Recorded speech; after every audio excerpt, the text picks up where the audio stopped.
After you have gone through the initial grief of miscarrying, you're probably ready to start looking at the possibilities when you do start trying again. So in this video, I'm sharing with you a 4-step strategy that I use with all of the couples in my clinic that have miscarried to help them improve their health and their fertility so that they can conceive and carry full term that rainbow baby.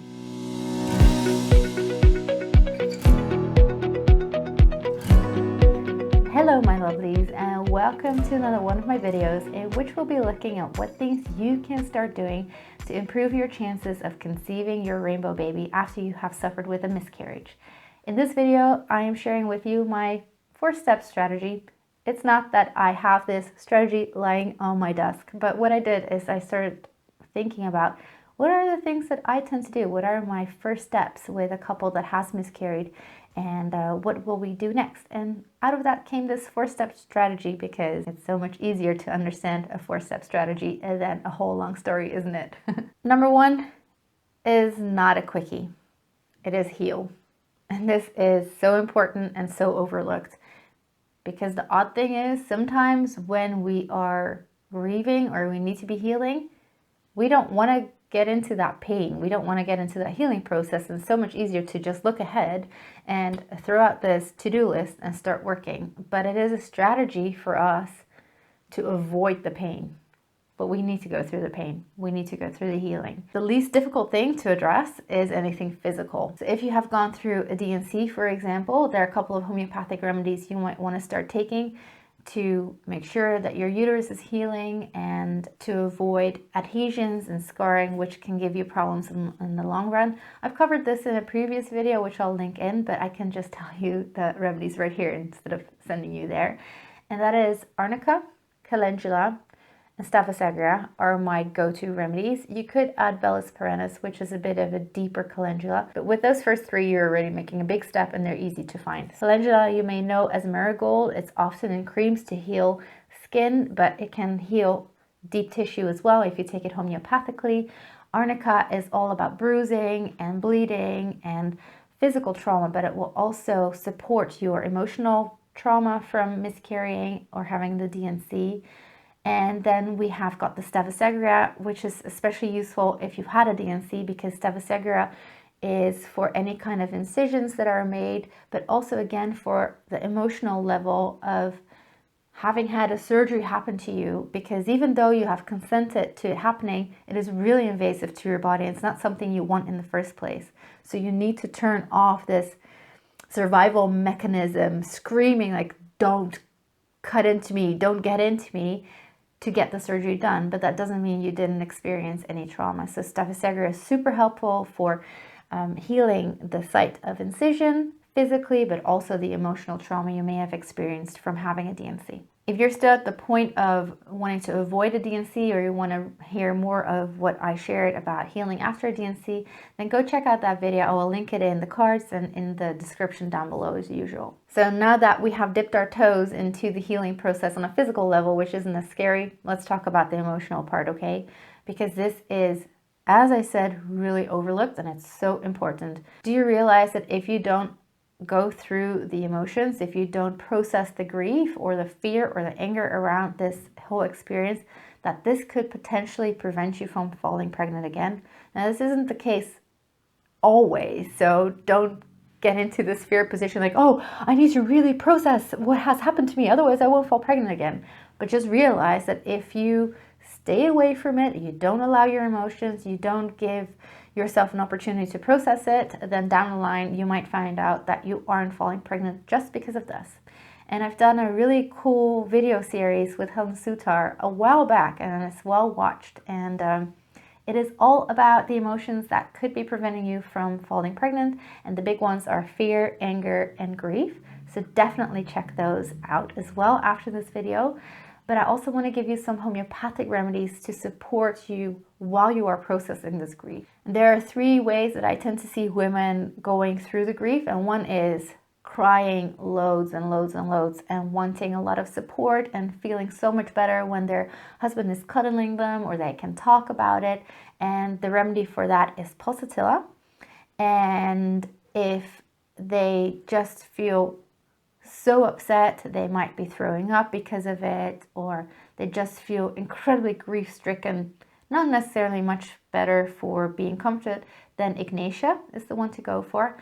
And if you're the stuffer, you're like, yeah, no, I'm fine, and secretly you're crying in your bedroom all by yourself, or the only way that you can cry is when you see something sad or really sweet on TV, or when listening to music, then Nat Mur is actually your remedy. Don't be scared. If you take Nat Mur, it will help you open up. So don't run away from those tears and be like, I don't like this remedy, because it's your way of dealing with the grief, isn't it? Just stuffing it.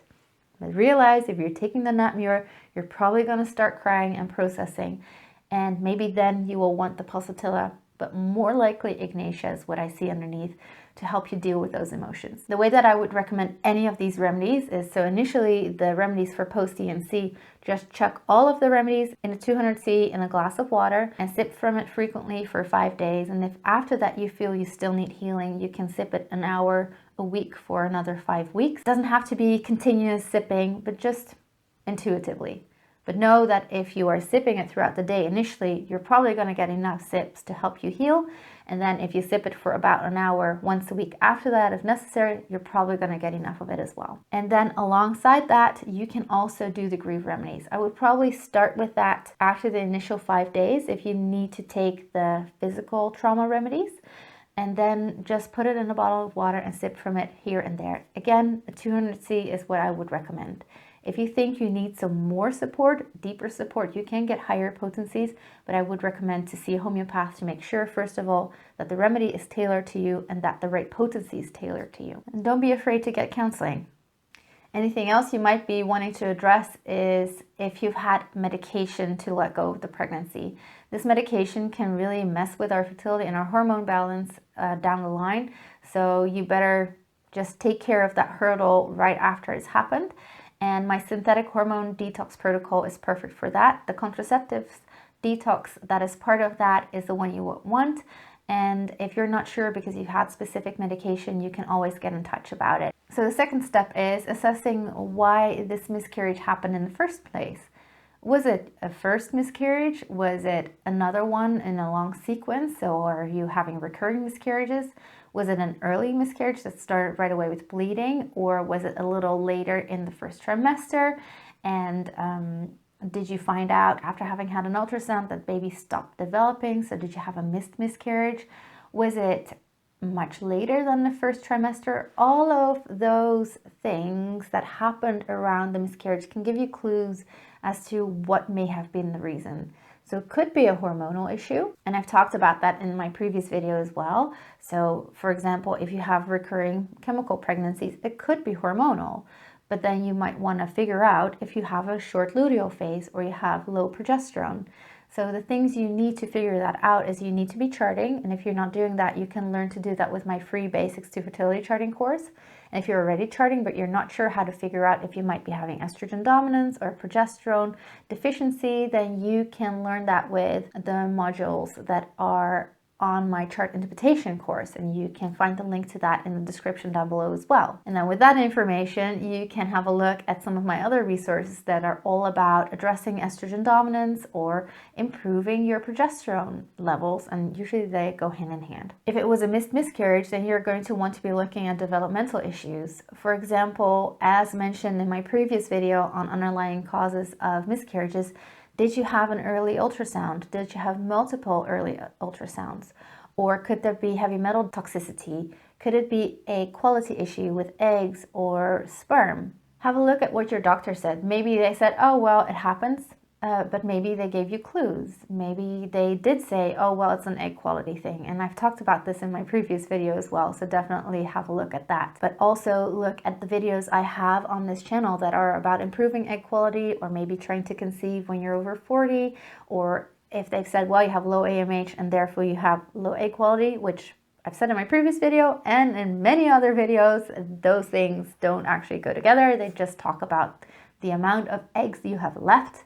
And then, yeah, it's possible that you have some poor quality eggs, but you can actually do something about that. Did they mention that you might have endometriosis or polyps that could have been in the way? Is there something about the form of your uterus? For example, if you have a bicornate uterus or it is tilted, Sometimes it could be playing a role. Doesn't have to, but it sometimes can. And in that case, fertility massages could potentially help. So I'm not going to go into that part too deeply, but you can research that a little bit more online, and I might bring out more information around this topic in the future. But just to give you an idea of which direction can I start thinking to work on the underlying causes of this miscarriage that I've just had. If you've had an ectopic pregnancy, check out the videos I've done on ectopic pregnancies and what the risks are of having one and what you can do to avoid a future ectopic pregnancy. And if you've had trauma to the uterus in any shape or form through surgery or having had a D&C in the past, then again, have a look at the remedies that I described earlier after having had a D&C, because those are all helpful in healing the trauma to the uterus physically, emotionally,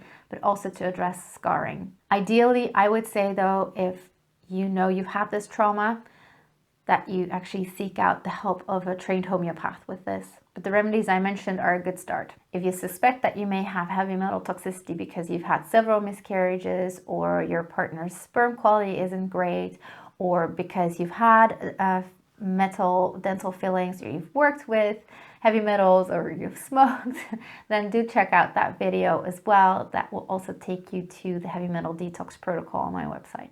Step number 3 is that you pick up charting again. And initially that could be a little bit tricky because you might not be sure when you're ovulating.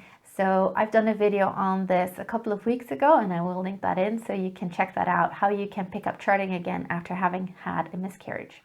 And then number 4 is that you choose what you start working on. I would recommend have a look at the next 90 days, the next 3 months, because in that time period is also when eggs develop and sperm develops from start to finish. So that's a really good period to keep in mind.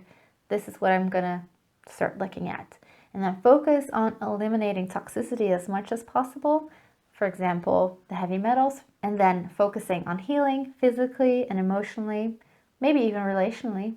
And then thirdly, up your nutrition game. I'm a big fan of the Nourishing Traditions way of eating, so you could research that online. I'll most definitely be doing a video on that in the future, but I haven't got it while I am shooting this video right now. And consider any supplementation. I have mentioned supplementation quite a bit on this channel, so have a look at the different types of videos in which I do recommend supplementation, or seek out the help of a naturopath to support you. And if you want to learn more about detoxing homeopathically, then click on the playlist on your screen right now. And in the meantime, take heart and see you in the next video. Bye.